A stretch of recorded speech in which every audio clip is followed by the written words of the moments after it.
News reflection के नाजरीन को मेरा सलाम। आज हम इंतहाई अहम टॉपिक लेके आए हैं। अगर इंटरनेट की बात हो तो साथ एक तस्करा लाजमी आएगा, वो है वीपीएन। अगर देखें तो हुकूमत यानी कि पीटीए की जानिब से एक कैंपेन लॉन्च की गई जिसमें कहा गया कि गैर रजिस्टर्ड वीपीएन को रजिस्टर करवा लिया जाए, और उसके लिए जो है वो 30 नवंबर की डेट दे दी गई थी। लेकिन 30 नवंबर तो गुजर गया, आज 2 दिन ऊपर हो चुके। ना पीटीए की जानिब से आइंदा कोई लाएअमल दिया गया और ना ही हुकूमत की जानिब से कोई लाएअमल सामने आया। बल्कि हमारी इतलात के मुताबिक 27,000 से ज्यादा वीपीएन रजिस्टर्ड हुए, जो कि पीटीए के आदाद शुमार है। और मिनिस्टर की बात करें तो वजीर आईटी की जानिब से एक बयान सामने आया और उन्होंने पीटीए पे जोर दिया कि मजीद टाइम दिया जाए गैर रजिस्टर्ड वीपीएन को रजिस्टर करवाने के लिए। मुख्तलिफ तंजीमों जो कि आईटी सेक्टर में काम कर रही हैं, उनकी जानिब से भी पीटीए पे ये जोर दिया गया कि तारीख को बढ़ाया जाए। लेकिन पीटीए अभी तक खामोश है और उसकी जानिब से ना ही किसी लाएअमल का ऐलान किया गया, ना ही तारीख बढ़ाने से मुतल्लिक आगाह किया गया, ना ही कोई रद्द-ए-अमल ज़ाहिर किया जा रहा है।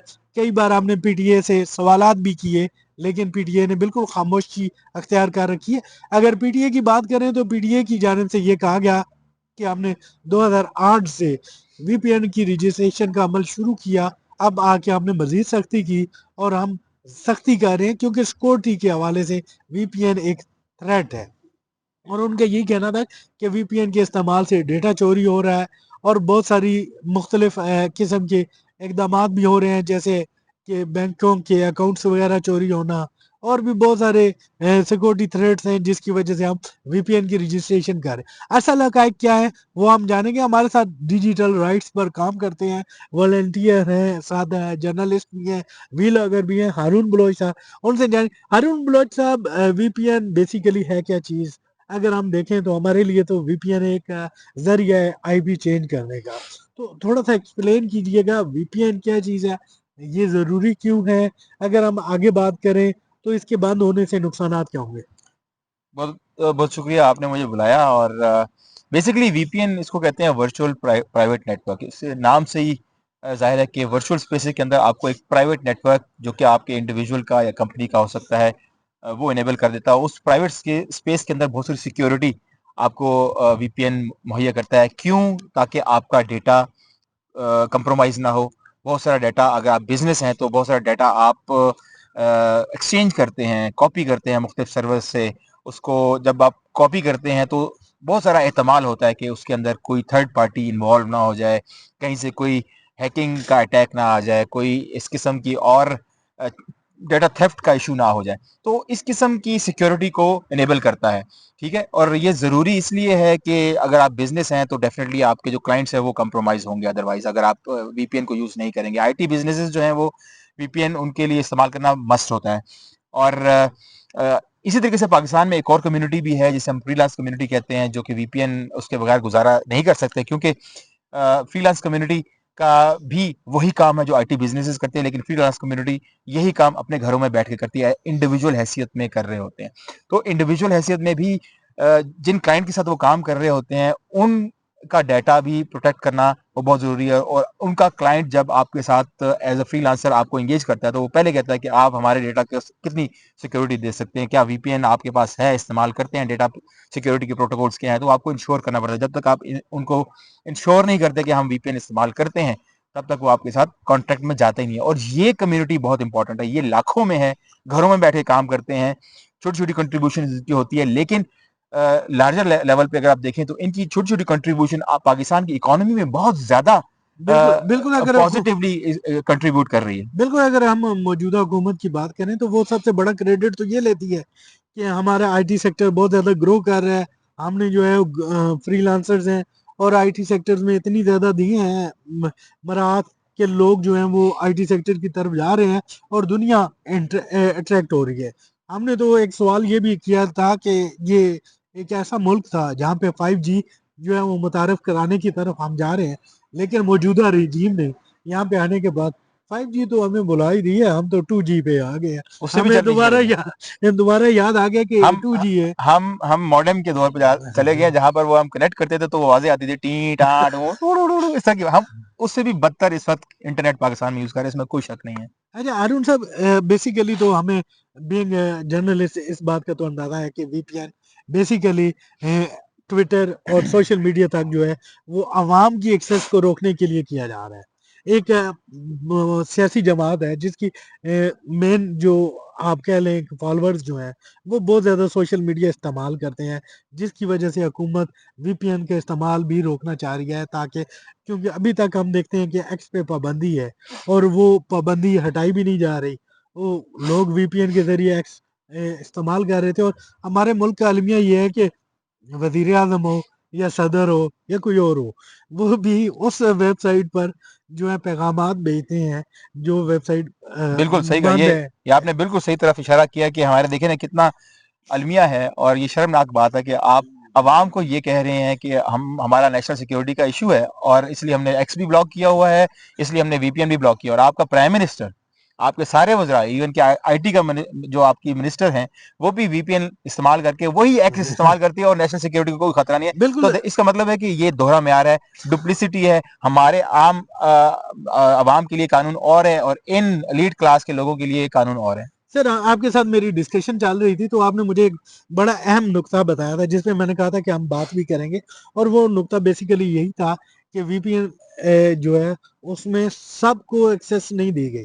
जो फॉर्म फिल किया जा रहा है उसमें फ्रीलांसर भी आज़ाद नहीं है कि वो अपने आप को रजिस्टर करवा सकें। वो थोड़ा सा हमें बताएं कि वो क्या जी, कदगन लगाई गई है। बेसिकली देखें, जहाँ तक आईटी बिजनेसेस की काम बात है, उनका काम का स्कोप वो बड़ा होता है, उनकी इनकम भी ज़्यादा होती है, बिजनेस बहुत ज़्यादा होता है, मिलियंस ऑफ डॉलर्स कमाते हैं।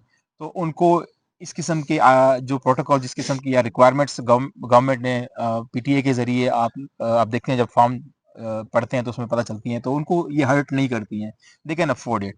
लेकिन अगर आप फ्रीलांस कम्युनिटी की बात करें, उनको भी उन्होंने कहा तो है कि ये वीपीएन रजिस्टर करा सकते हैं, लेकिन जब आप उनकी रिक्वायरमेंट्स पढ़ते हैं तो उसके अंदर एक इम्पॉर्टेंट रिक्वायरमेंट ये रखी गई कि उनको स्टैटिक आईपी लेना है। तो स्टैटिक आईपी लेना एक इंडिविजुअल के लिए, एक फ्रीलांस काम करने वाले के लिए वो बहुत मुश्किल है। उसकी वजह ये है कि स्टैटिक आईपी बहुत महंगी है और आपको बाहर से लेनी है, डॉलर्स में आपको पे करना है। और अगर आपका फ्रीलांसर एक घर में बैठा हुआ है, उसकी माहाना इनकम लेट्स से कि 3 4 5 लाख रुपए है, तो वो अब वीपीएन का खर्चा भी बर्दाश्त करे और उससे पहले वो स्टैटिक आईपी भी ले, और फिर आपको वो स्टैब्लिश भी करे कि उसका बाहर से कोई क्लाइंट भी है। तो ये सारी चीजें जो है वो तंग करने वाली बात है। इसका जो लोग छोटी छोटी कंट्रीब्यूशन करके गवर्नमेंट को 3 अरब से ज्यादा सालाना कंट्रीब्यूट कर रहे थे सॉरी, तो अब देखिए कि पाकिस्तान में जो उनकी कंट्रीब्यूशन है उस पे बहुत बड़ी कदगन लगेगी। उनके घर तो, उनके चूल्हे तो बंद कर ही रहे हैं आप, लेकिन आप ओवरऑल इकोनॉमी को भी नुकसान पहुंचा रहे हैं। सर, इससे तो सबसे ज़्यादा नुकसान तो आईटी की फील्ड में जो स्टूडेंट्स हैं उनका होगा कि वो तो अब उस तरह इनोवेशन नहीं कर सकेंगे जिस तरह वो पहले करते थे। या और दूसरा, हमें अगर हम गलत ना कहें तो कुछ कंपनियों की मोनोपोली कायम करने के लिए ये वीपीएन इंट्रोड्यूस करवाया जा रहा है देखिए, रजिस्टर्ड। मोनोपोली का मैं इसलिए नहीं कहूंगा क्योंकि गवर्नमेंट ने अभी बताया कि 27,000 पहले ही वीपीएन रजिस्टर हो चुके हैं, तो दैट मीन्स कि मोनोपोली तो नहीं, इतने ज्यादा आपके वीपीएन रजिस्टर हो जाए तो मोनोपोली नहीं होती है। और वैसे भी मोनोपोली का जहन में तब आता कि पाकिस्तान के वीपीएन होते हैं, ये तो बाहर की कंपनीज हैं जिनके रजिस्टर हुए हैं। तो वीपीएन तो हम रजिस्टर करके हम बाहरी की कंपनीज को एंगेज कर रहे हैं ना। तो बेसिकली आपकी जो आपका पॉइंट है ना, वो सही है कि इन्होंने टारगेट किया है इंडिविजुअल्स को। इंडिविजुअल जो फ्रीलांसर्स हैं उन्हीं के ऊपर मसला आएगा, उन्हीं को इशू फेस करने पड़ेंगे, और अभी कर भी रहे हैं बहुत सारे फ्रीलांसर्स। से जब मेरी बात हुई, मैंने जो मेरे सर्कल के अंदर हैं लोग, उनसे पूछा कि क्या आप वीपीएन रजिस्टर कराने के बाद इंटरनेट को सही तरीके से इस्तेमाल कर पा रहे हैं। उन्होंने कहा कि इंटरनेट तो फिर भी नहीं चल रहा वीपीएन।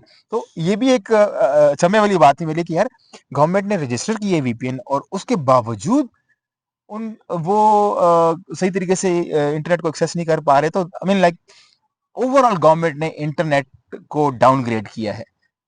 इंटरनेट जो जिस तरीके से हमारा फरवरी से पहले चल रहा था, वो इंटरनेट रहा ही नहीं। अगर हम किसी हद तक 4G की सर्विसेज को यूज करके एक अच्छी क्वालिटी का इंटरनेट एक्सेस करते थे, अब वो वही बात है कि अब 2G भी छोड़े, अब तो वो हम मॉडेम के दौर में चले गए हैं। नहीं हारून साहब, अगर हम बात करें अभी वीपीएन की बात कर रहे हैं हम, तो इससे तो मुझे लगता है कि ये एक पाकिस्तानी दो पाकिस्तान है। जिनके पास पैसा है उनके लिए और होगा, जो गरीब है उनके लिए और होगा। मैंने ये कहा ना कि ये ये डुप्लिसिटी है, दोहरा म्यार है कि इलीट का पाकिस्तान और गरीब का पाकिस्तान और ज्यादा इंपॉर्टेंट बात जो अंडरस्टैंड करने वाली वो यही है कि चलें हम हम ये फर्ज कर लेते हैं कि आपकी जो फ्रीलांस कम्युनिटी है स्टैटिक आईपी लेकर वीपीएन को रजिस्टर करा लेते हैं,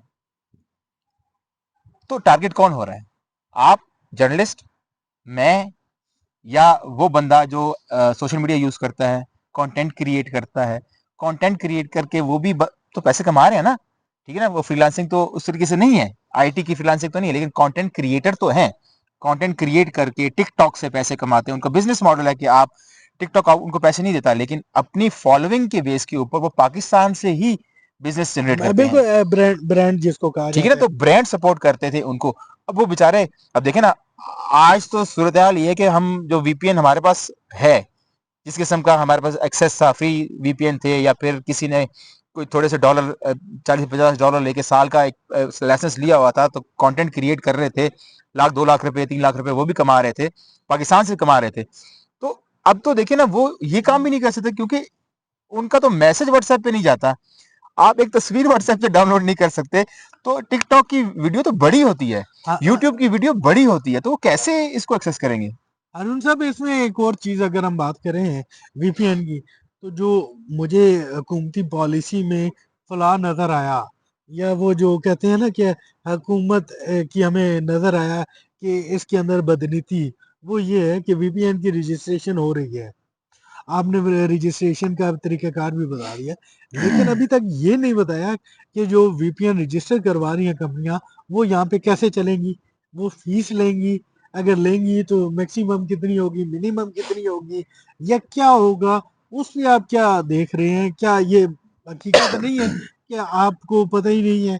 मोनोपोली की बात मैं इसी सेंस में कह रहा था कि जो अच्छी कंपनियां होंगी वो तो फीस ज्यादा रखेंगी, जो थोड़ी सी माठी होंगी, आप मेरी तरह, वो तो देखिए, एक बिजनेस मॉडल है बेसिकली वीपीएन का। वीपीएन, अगर आप किसी कंपनी का, लेट्स से मैं कहता हूँ कि आपने एक्सप्रेस का या मलवाड़ का या बहुत सारे और वीपीएन प्रोवाइडर्स हैं, उनकी आपने एक्सेस, आपने एक लाइसेंस लिया है, और लाइसेंस अगर आपने इंडिविजुअल लिया है, 4-5 मशीन्स के लिए लिया है, तो उसका सारी कंपनीज का जो कंपटीशन है ना बाहर, तो एक ही तकरीबन उनका रेट होता है, तकरीबन $50 से लेके $60 तक एक साल का लाइसेंस होता है, ठीक है?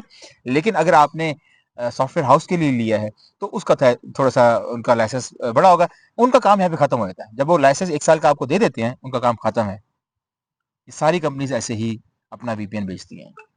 आगे उस वीपीएन को इस्तेमाल करके पाकिस्तानी कंपनियों ने बिजनेस करना होता है, तो वो एक जो जहन में आता है कि यार मोनोपोली होगी, तो मोनोपोली वाला सीन नहीं है, ठीक है? लेकिन हाँ, ये बात जरूर है कि सिर्फ आप बिजनेसेस को, जो ऑलरेडी बिजनेसमैन अच्छा खासा कमाता है, उनके एसेट्स अच्छे हैं, एलीट हैं वो ऑलरेडी, आप उन्हीं को फैसिलिटेट कर रहे हैं और आप गरीब तबके को फैसिलिटेट नहीं कर रहे हैं। वो इंटरनेट बल्कि से गेम गेम से बाहर डिस्कनेक्ट, हाँ, गेम से गेम बाहर से ना। बाहर निकाल दिया। तो जो बेचारा एक आम बंदा, जिसको वैसी नौकरी आप नहीं देते हैं, ठीक है, 39,000 40,000 रुपए जो आपकी मिनिमम वेज है, उसकी नौकरी भी आप नहीं देते हैं उसको, तो वो बेचारा अपना कंटेंट क्रिएट करके लाख 2 लाख रुपए कमा रहा था, आपने उसको उससे भी महरूम कर दिया। तो आपने लाखों के तादाद में, बल्कि मैं तो कहूंगा कि मिलियंस ऑफ पीपल को आपने उनके घरों के चूल्हे बंद किए हैं, क्योंकि एक अगर बंदा कंटेंट क्रिएट करके 2 लाख 3 लाख रुपए कमाता है, तो समझे उसके 6-7 लोग खाते भी हैं। हालांकि सर, कानून की अगर बात करें तो वो कौन से कानून हैं जो कि आपको फ्री एक्सेस देते हैं इंफॉर्मेशन तक?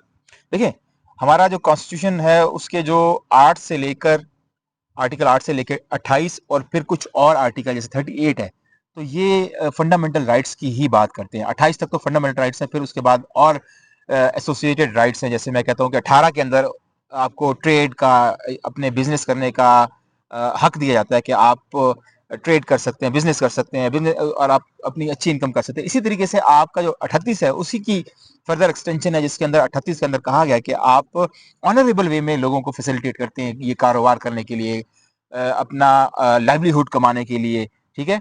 तो ये सारे आर्टिकल्स जो हैं, ये बहुत फंडामेंटल हैं, हमारे मेन कॉन्स्टिट्यूशन का हिस्सा है, ठीक है? आप इन सब की धज्जियां उधेड़ रहे हैं। एक्सेस की आपने बात की, तो आपका जो आर्टिकल 19 और 19A है वो मुतासिर हो रहा है। फिर आपने सिक्योरिटी, आम बंदे की सिक्योरिटी, वीपीएन हटा के आम बंदे की सिक्योरिटी को आपने एड्रेस किया है, तो आपने उसकी प्राइवेसी खत्म की है। जो आर्टिकल 14 है उसकी आप वायलेशन कर रहे हैं। फिर इसी तरीके से अगर आप लोग पॉलिटिकल एक्सप्रेशन करते हैं, आपने एक पॉलिटिकल पार्टी की तरफ इशारा भी किया, तो अगर वो कैंपेनिंग कर रहे हैं ऑनलाइन स्पेसेस में जाके, उनका जायज हक है, पॉलिटिकल राइट है उनका। तो अगर आपने उनका फ्रीडम ऑफ एक्सप्रेशन में कदम लगाई तो 19, और फिर इसी तरीके से राइट टू एसोसिएशन या पीसफुल असेंबली है 16, 17, ये सारे जो फंडामेंटल राइट्स हैं ये आपके वायलेट होते हैं। जी बिल्कुल नाजरीन, अगर हुकूमत कोशिश करे और वीपीएन को रजिस्टर और गैर रजिस्टर का मामला भी करे तो भी वो उस सियासी जमात के खिलाफ कामयाब तो नहीं हो सकेगी, क्योंकि बहुत सारे ऐसे तरीके हैं कि आप फिर भी गैर कानूनी वीपीएन इस्तेमाल कर सकते हैं। हम मजीद भी मालूमात आपके पास लेके आते रहेंगे। जब हुकूमत की तरफ से कोई पॉलिसी आती है तो उस पर हम अपना जायजा भी ज़रूर देंगे। अगर आपको हमारी ये मालूमाती वीलॉग पसंद आया तो हमारा चैनल न्यूज़ रिफ्लेक्शन को सब्सक्राइब करें और बेल का आइकन दबाएं ताकि आपको लेटेस्ट इन्फॉर्मेशन मिलती रहे।